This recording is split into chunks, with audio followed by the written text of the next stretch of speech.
O Senado deve votar ainda hoje o projeto de lei complementar aprovado na Câmara que eleva as alíquotas da contribuição social sobre lucro líquido para instituições de pagamentos, financeiras, outras fintechs. O projeto também aumenta a taxação sobre bets e os juros sobre capital próprio, além de cortar benefícios fiscais. Assunto para o colunista do UOL, Felipe Salto, que está aqui conosco. Fala, Salto, bem-vindo, meu amigo. Boa noite para você. E aí, será que o Senado aprova e quais são os benefícios dessa possível aprovação? Boa noite, Diego. Boa noite, Dani, também, todos que estão nos assistindo. Eu acho que aprova, porque, na verdade, quando esse tipo de projeto vai para ser votado, para as comissões, se foi feita uma boa articulação, ele já vai numa condição de ser, na verdade, aprovado. E é o caso, né? Eu me lembro que, na semana passada, eu tive conversando com uma pessoa lá da Casa Civil, um técnico importante, e ele já nos dizia, olha, tem grande chance da gente conseguir aprovar a redução dos benefícios tributários, a tributação das bets, possivelmente, né? Vamos tentar também. No fim, fizeram esse pacotão e ele ajuda, né, para o ano que vem. O orçamento, que deve ser votado até amanhã, provavelmente amanhã, ele depende dessas receitas. O governo, a meu ver, tem aí uma conta que está superestimada, né?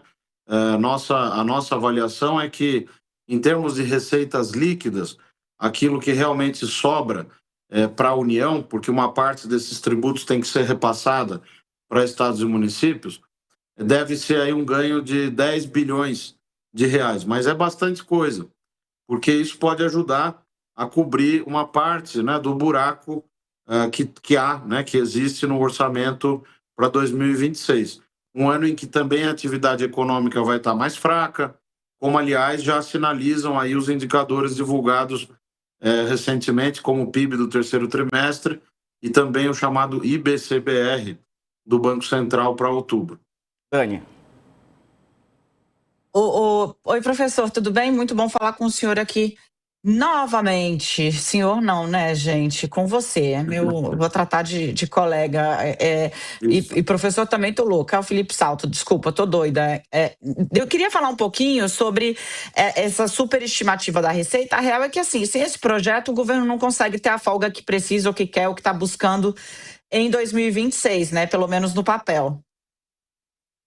Exato, Dani. Olha, quando a gente observa as contas do Peloa, tem muita receita incerta ali. Então, por exemplo, tem 14 bilhões de imposto de importação que a gente já sabe que não vai acontecer. Pode acontecer, é uma estratégia que se usa nessa etapa da elaboração do orçamento.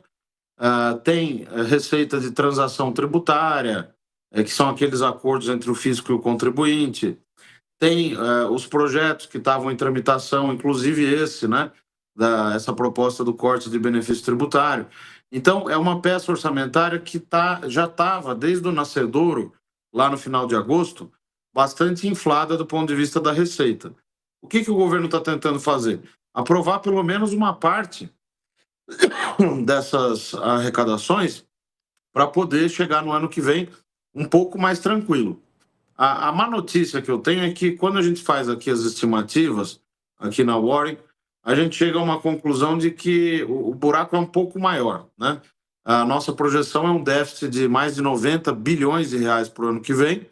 O governo pode usar aquela banda inferior da meta fiscal, mas a meta é um superávit de 34 bilhões.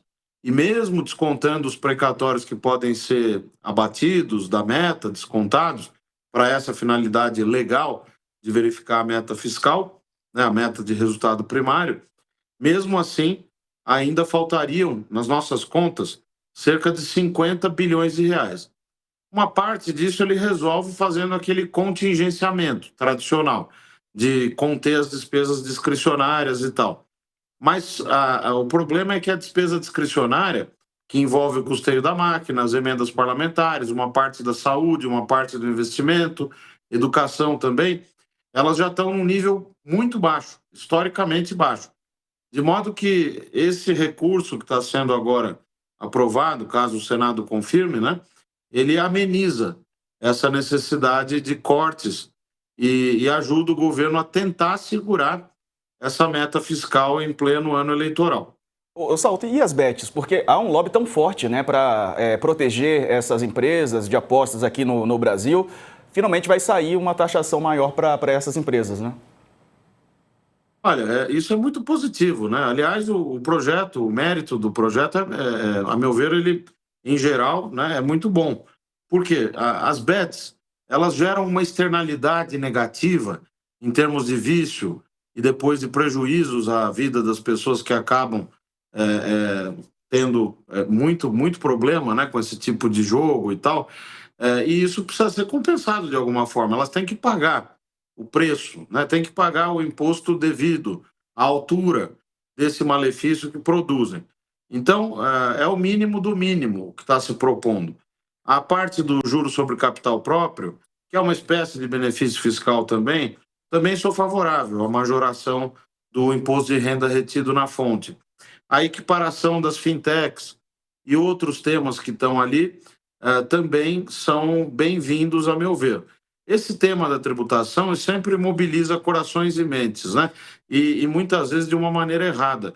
Nós temos que lembrar que o Brasil tem um sistema tributário ainda muito regressivo, muito injusto, né? Para falar o português claro. E esse projeto, portanto, ele não é só uma muleta para ajudar a passar pelo ano eleitoral, mas ele é também correto, ele está na direção correta do ponto de vista econômico, na minha opinião. Dani, tem mais perguntas? Vamos falar então então, vamos votar hoje esse projeto, né, Felipe, para ver se votam o orçamento anual, a lei orçamentária amanhã, né? Porque aí, senão, o Congresso entra em recesso branco, mas enfim, é para ver se conseguem votar amanhã. Eu tenho muita. Bom, o Felipe, para quem não sabe, trabalhou, era da elite da consultoria do Senado Federal, né? Então, a elite do serviço público, essa coisa para cabeçudo mesmo. Dito isso, já viu esse filme várias vezes. Felipe, há quantos anos o nosso orçamento é uma peça de ficção, basicamente? Porque, assim, botam meio que naquela assim, não, deve ser mais ou menos isso, mais ou menos aquilo outro, e vamos embora. Olha, Dani, é verdade, né? Essa frase que os especialistas em orçamento falam há muitos anos, né, que o orçamento é uma peça de ficção, ela nunca foi tão verdadeira. Porque, na verdade, o orçamento, os nossos constituintes lá em 87, na Assembleia Nacional, e em 88, eles pensaram um processo orçamentário que deveria ser democrático, transparente. A iniciativa do processo orçamentário é do Poder Executivo, isto é, do Presidente da República, e o Legislativo, o que cabe ao Legislativo? Cabe fiscalizar esse orçamento, proferir parecer. Se quiser emendar o orçamento, tem que cancelar uma despesa, mas isso virou de cabeça para baixo. O orçamento hoje ele já nasce com 95% de rigidez, né? O executivo nem consegue ter uma certa ingerência sobre os gastos para o ano seguinte, por conta de todas as regras de indexação, vinculação. E, além disso, o Congresso ainda avançou desde 2015 com a emenda 86, e isso só foi se agravando e tal, sobretudo no governo anterior, com as chamadas emendas impositivas. Depois o orçamento secreto, você acompanhou isso muito bem. Agora, mais recentemente, as emendas de comissão, as emendas PIX. Então, isso transformou o orçamento, aí sim, de fato, numa peça de ficção para fazer inveja a qualquer diretor de filme de ficção.